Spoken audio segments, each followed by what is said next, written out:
Well, good morning. Hello there. It's another morning here. It's been a very busy morning with my caring duties. I'm just sat at this precarious angle, as you can see, because we're just going to discuss events of yesterday and the UFO that came in over the garden. Just a few, about 200, 300 feet, just over that tree behind me, really. Is where it came in last night, and you're going to see the footage after my little commentary. I'm going to add it on. Let me just move this tripod a bit. That's better. I just like to literally. I know this is all very perfect, but you know how it is. Unorthodox we do. And I thought I'd just show you a reference. So when the UFO came in last night, it came in low over the tree. Actually, it was coming in backwards and forwards over the garden without any noise, as we will see, without any strobe sequence, as we will see. Normally uses the same flight path. And my friend texted me literally to ask if I'd seen any UFOs just as it came over. So how's that for timing? Now my friend is quite very good psychically, actually. And so I just want to really talk about some themes that yesterday's incident raised for me. I think the thing with it, it's important to note, as we've always said with this, is make an informed choice. You don't literally have to believe everything I'm saying. I don't expect people to, what's the word I'm looking for, to believe that we researchers are telling the gospel truth about all this. We're trying to find answers. So what I'm doing, it's a bit like journalistic reporting about what's going on. I'm a man who's trying to find answers, because I don't know it all. Nobody does, and that's what we're trying to do here. So I'm going to be as accurate as possible as to what has gone on, because if you look at the Canadian UFO engineer, a guy who worked on something called Project Magnet, a guy called Wilbert Smith, in the process of his investigations, he had a liaison with the Canadian government. Speaking of governments, there is a lot going on at the moment with crazy phone calls. I've had to change my number because of the situation regarding phone calls. I had a crazy phone call on Monday night, sat in a pub with a guy from France who said, "Hello, darling," he said, "I'm looking for Pam," which is very strange, really. So I said, "I'm sorry, there's nobody of this number here." But it was a French number. And then, like a week back on the Sunday evening, 10 o'clock at night, the phone goes, German guy, yet again on the phone. What they're trying to do, I've no idea, but literally what is going on over the skies of this town is monumental to the future of all mankind, it would appear, in ways that are beyond human comprehension, with forces that move beyond human comprehension. But it's a good job some of these UFOs are here, because they're overseeing and watching something for the sake of our children and our children's children. So, that's what we're up against. So, if you want to piss about phoning me with stupid phone calls, be my guest. But these circumstances and these experiences maketh the man, and it really, literally is not for the faint-hearted. So I don't know what this pissing about with phone calls is. I'm assuming that if you were an intelligence outfit or whatever you were, that wanted info that badly, you'd turn up posing as some TV company. I've no idea. I've no idea why it's gone on. I can only suggest that they're doing something that they shouldn't, and it's been a very strange carry-on, and the issue of mind control raises its head as well. For those of you who don't know, people claim that they are targeted individuals. I'm one of them. And what that is, it's literally mind control, but electronic mind control, as if your brain is being electronically invaded, which is what goes on. But this can exist at many levels, because the esoteric forces that move through human affairs are not human. They aren't human. And this has caused no end of problems. So before the UFO came in, which you're going to see came in over the garden last night, as they do, I can make a couple of assessments, which is: one, I'm quite confident that it's non-human; two, it's not a drone; three, it's piloted by something non-human. I think that it's a triangle craft. I don't just think that it's a dot of light. I think it's bigger than what it is. An accurate witness account of this is George Filer from MUFON, who also indicated when he had interaction with them that the UFOs are actually bigger than what they are. But what you see is this kind of like illuminated dot of light. What would concern me is if one of these big craft, like a triangle, came in that low near me, literally full on, There's all kinds of probable radiation emissions from it and all this kind of thing, and that would be a concern. So I don't know how close they get, but they got close last night, very close to me. And it was if that they deliberately wanted to be filmed as well. They deliberately wanted to be filmed. The way it came over, the way it did things. During the day, I'd gone for an Indian head massage. Gone and seen my lovely friend, who's very psychic. And she had on previous footage, there's a footage that I took, I think the other day actually, where she'd literally seen it pass over a house and then it came over to me, and within about a minute or so. And this is what happened. So last night she sends a text message saying, "Have you seen anything over the house?" I said, "Yes, just literally," and it literally come over the house, whoom, straight over the house. And I thought, wow, that's incredible. But it was during the course of the day when I'm sat on the massage table and she's doing the head massage that we kind of like see in space-time. So individuals can have this ability where they see beyond the normal kind of imagination, as it were. It's as if the imagination itself, the very dreamscape, the very landscape when you close your eyes is being incepted. There's an inception going on, similar to the movie Inception, but it's not human. And that makes sense because, as told by the UFOs communicate in a space-time continuum environment. This can have all kinds of complications, and I've often said in my work, you'll see one of my talks going up on YouTube, that means that the time continuum environment is kind of like collapse, which means time is happening all the time, which means the contact experiencer has interaction with the UFOs, but he's seen or she's seen across time and space by other parties, and that can cause an issue. The other thing that's been going on as well is the craft that I filmed last night, which is the kind of like a beautiful white light that comes over the tree line and comes over the garden very low. There's a possibility that a second craft turned up from a different kind of party that was monitoring it.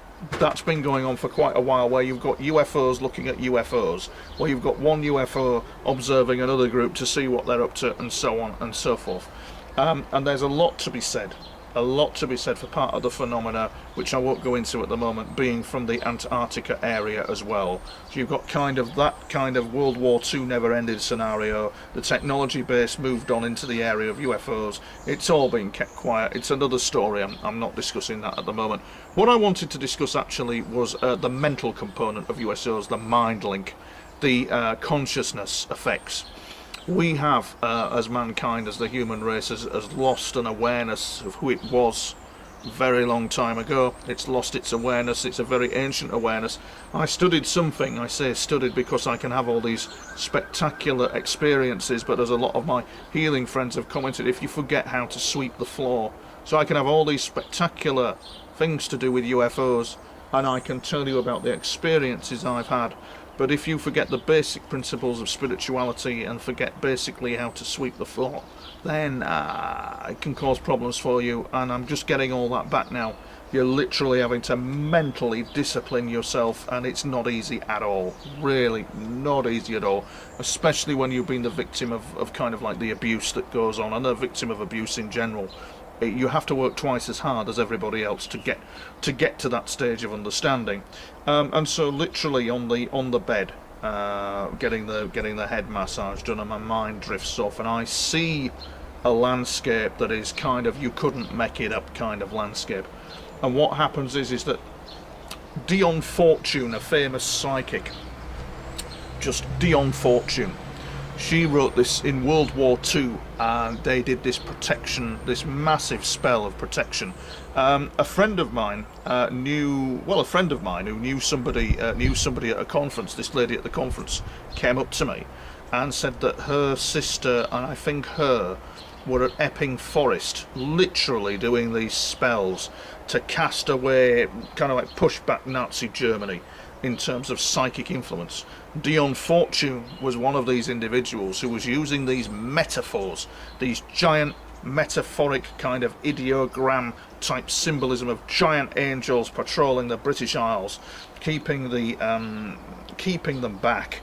And what happened then was you got these kind of, like as she said in her autobiography, you got this kind of scenario where these thought forms took their own form, took their own intelligence, became alive. So you've got these big giant metaphors or ideogram type things, symbolic things of angels moving, trying to keep the Nazi back, you know, that kind of thing. So what happened to me was I had the scenario yesterday before the UFO came over of these thought forms. What did Jung call it? Do you know? I can't remember, ladies and gentlemen, but Jung had a specific name for them. But anyway, Carl Gustav Jung, he had a specific name, and it escapes me what the metaphors, the symbolism. But what happens is that in the mind's eye you see in time, and you see all kinds of thought forms and metaphors and ideograms coming in front of you, one of which takes form as an alien, literally takes form as an alien, and not a pleasant alien as well. And it's literally like this, but it doesn't look human, literally doesn't look human, and it's looking back at you. You can see it, it can see you, it knows it's there. And this almighty sodding row erupts between me and it, when I'm more or less telling it that it has no right whatsoever to do what it's doing, and it's more or less telling me, listen, I'm the cock of the north round here, that kind of thing, because not all of them are nice, not all of them are pleasant, and it goes on, and our governments do realise this. And so we had this kind of incident happen like that. Meanwhile, according to my friend, we had a situation going where some kind of female voice was whispering into her ear in a kind of garbled foreign type language way, which I believe may be connected to the UFOs that I see and the people behind them, because they're female pilots, you see. And some of these female pilots are beautiful, but they're Hindu. They look very Hindu in look, with a kind of like the spot there, and just beautiful, just absolutely beautiful, but they don't look human. You couldn't literally make it up. And so we've got this major Barney going on between me and it, whatever it is, this kind of thing looking back at me, more or less telling me that as a human being I have no right to understand any of this, and me more or less telling it, sort of, son, we have every right as humanity to understand it. In fact, it's our birthright. And in between all that, there's obviously something going on up the celestial hierarchy of a higher intelligence that's watching all this, intervening. I believe we're in some kind of holographic, kind of artificially intelligent generated reality. And I also believe as well that the planets and all that we see around us is generated on some kind of very advanced computer system, some type of architectural code system, where it follows a set format. At some level it follows a very set format. This means that life is mirrored all across the universe. In fact, it's teeming with life, but there is a denial about this, and the messenger will always get shot. So he's savagely kind of absolutely going off on one, because I can see him. I've got the capability to kind of just see it. I don't profess to be psychic, but I've had these extraordinary experiences that I'm trying to get to the bottom of. I'm anti-drugs, and I just, you know, I don't take any form of drugs to get there. It's been one hell of a roller coaster ride. And so these interactions happen on a regular basis. This great big kind of fight that the public don't see, or even at some level our military doesn't see, is going on behind the scenes, in the protection at some level of mankind and where it's actually heading for, because we are respected. Mankind is, contrary to popular belief, there's a saying that we're quarantined, there's a saying that we're too warlike, which we are, but we're heading somewhere, you see. We are heading somewhere, and we're being guided to that destiny. We're destined for a great future, I do believe. It's not going to be easy for us. It certainly isn't. But I remember it quite well yesterday, this ET looking back at me. An ET that's probably responsible for doing things that it should not be doing. And there is trouble at the mill, shall we say. There is a quarrel among extraterrestrial intelligences regarding this, regarding matters of, let's say, alien abduction, regarding matters of mutilation, cattle mutilation, for example, which I'll just skim over. But I know at a conference a lady came up to me, a very charming lady, a very smartly dressed lady who was retired, and she told me that she could stand up, she said. She could stand up and come out with what I'm saying, but she knew what getting heat was all about, so she'd rather not. But she said when she was involved in the civil service, what her greatest concern was cattle mutilations. They said it really, really concerned them, and she worked on some special things regarding all that, you see. And as I say, if you look at witnesses in Brazil who have interacted with Nordic ETs, you'll discover that some of the Nordics have also explained about their ethical concerns regarding what's going on. And so it goes on and on, this almighty circus. And this is kind of like, so that was the incident that I had yesterday, and then it kind of like amalgamates with the UFO coming in over the house. Now, I'll just critique myself here and just say that once again, it's a white dot of light, it's no strobe sequence, it's silent running. I'm trying to get that almighty cracking piece of footage that we can all say definitively that that is a UFO, but it ain't kind of happening yet. I literally need that, but what I'm doing this for is an historical narrative of events and interaction that goes on, and I need it all recording, and that's literally what I'm doing. So I personally just slightly disappointed that it is a dot of light type UFO. It comes in low, it's a very nice piece of footage, but I'm really wanting that kind of, yes, that's a triangle, yes, that looks like something out of Close Encounters, what the hell's that kind of footage is what I'm after, and I'll strive to get it. But I thought that this narrative of interaction and events would be very useful to happen during the day before I even film this UFO. So without further ado, and thank you for listening to me, here is the UFO in question.